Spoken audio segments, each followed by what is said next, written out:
This is Pet Life Radio. Let's talk pets.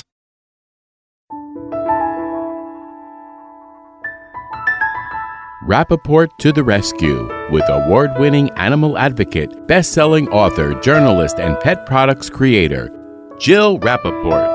Hi, and welcome to this special edition of Rappaport to the Rescue. I'm Jill Rappaport, and I say special because we are taking time today to pay homage to the one and only legendary Robert Redford. And this one really hit me hard, I have to tell you. I woke up to a phone call from my sister telling me the news, which shocked me to my core. Yes, Robert Redford was 89 years old, but we hadn't heard of him having any health issues. But I had a very special relationship with him over the years. This man was truly incredible. And I can say, like I'm sure so many millions do, I loved Robert Redford. But I had the pleasure of getting to know him personally. First of all, through my job over the years, I interviewed him several times for so many of his wonderful films, and we always had an amazing connection. He was hilarious, and he just got me, and we always had so much fun together when I was interviewing him. They were just unbelievably candid, wonderful moments during those interviews. But then I had an opportunity to write a book with my sister and Wendy Wilkinson. And it was a book called People We Know, Horses They Love. And my sister, the incredible Linda Solomon, was the photographer for the book, did all the most amazing pictures from all over the country of just legends that we had. And Robert Redford was our cover boy. And I'll never forget getting to know him on a whole different level through the book. First of all, we went out to Utah, to Sundance, to do the photo shoot. And the cover is one of the most beautiful coffee table books, if I do say so myself. It was a New York Times bestseller. And on the cover, there's Redford with the golden hair sitting on his golden horse. Her name was Charm. She was a Palomino, beautiful, just like him. And he's like laughing, smiling, looking down. Well, he actually was looking at me in that particular photograph. And I'll never forget what he said while my sister was clicking away. And I'm literally down below in a sea of grass looking up at him. And he said, Jill, be very careful. There are snakes in the grass. And I said, well, Bob, if I die looking up at you, it's okay. And that was the laugh that was on the cover of the book. He was responding to my comment. Later in the evening, we had dinner together, and I did this whole wonderful interview for the book, and I gave him the release to sign, and without hesitation, he just signed it and didn't even read it. And then he looked up at me and he said, wow, I probably should have read that, right? And I said, nah, don't worry about it. I am now going to be Mrs. Robert Redford, and I now own half of Sundance. And he cracked up and gave me the biggest hug.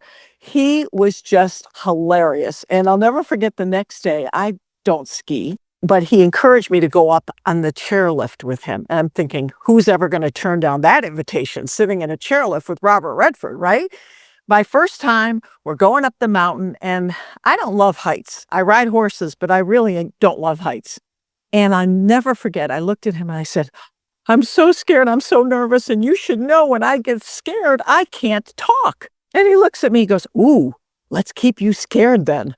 He then took those arms and wrapped them around me and held me so tight to the top of the mountain.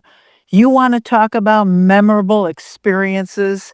He was so funny, and he would send me Christmas cards every year. He left me one of the most beautiful messages, I'll never forget it, on my machine when he agreed to do the interview for the book. And it was really personal and wonderful that he was fond of me and he trusted I would do a great job and I was a very good journalist, blah, blah, blah.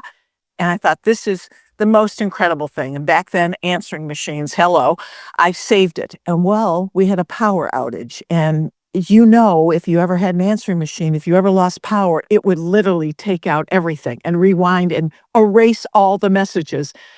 I lost my Robert Redford message. And I remember telling him about that. And I used to say, would you mind calling me again? And can you remember exactly what you said to say the same thing to me again? He had the best sense of humor.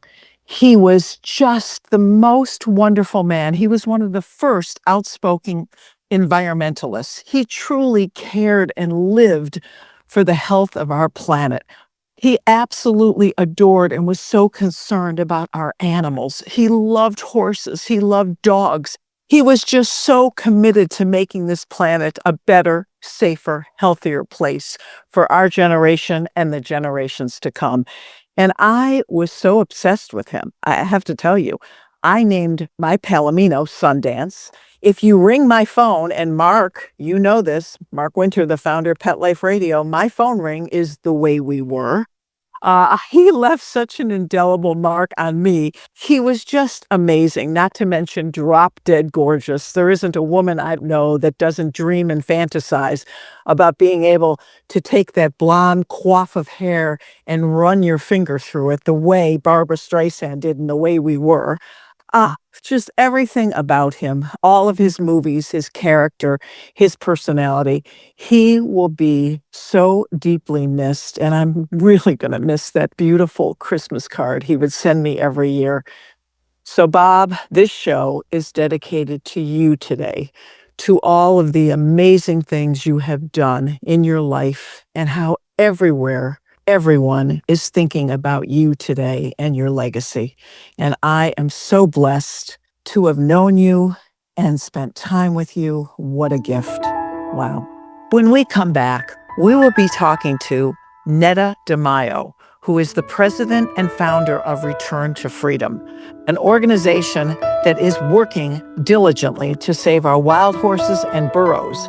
And Robert Redford was very involved with it. Stay tuned. You know the expression, cats have 9 lives. Well, what if you can give them one more? The Give Them 10 movement is on a mission to help give cats an extra life. How? With spay and neuter. Spaying or neutering your cat helps them live a longer, healthier life. And it helps control free-roaming cat populations too. Learn more about the benefits of spay and neuter and meet Scooter, the neutered cat, at GiveThem10.org. That's GiveThem10.org. Let's Talk Pets on PetLifeRadio.com.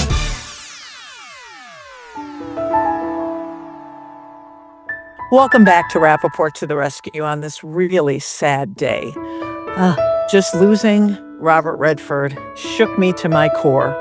You heard all my memories and my incredible moments with him at the top of the show, and now I'm so honored to have just an incredible lady, Netta DeMaio, who is, as I mentioned, the founder and president of Return to Freedom. She has devoted the last 20 years of her life to saving our wild horses and burros, and she connected with Robert Redford in the most special way. Netta, I know you're feeling it just like I am today. This is really just so sad.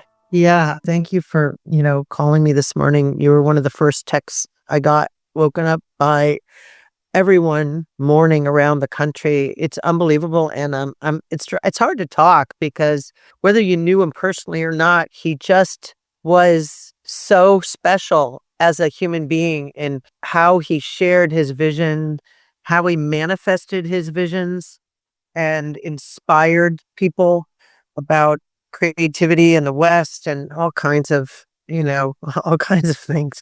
He was just such an iconic inspiration and totally irreplaceable. Yeah, I'm struggling this morning.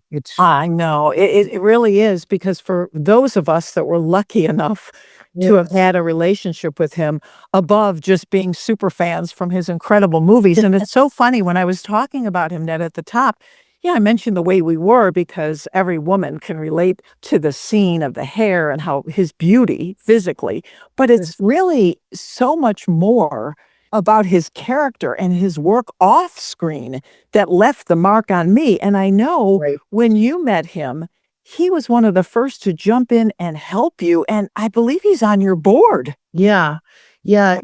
For a long time, he would let us, if we were writing letters to Congress or doing advocacy work, he always would lend his name, and that was wonderful. And working with Donna Kale at the office was always a pleasure, just being able to leverage his name for letters to congressmen and women and senators and whatnot on the issue to help wild horses. But in, gosh, it must have been 2014 when he called me and just completely shocked me.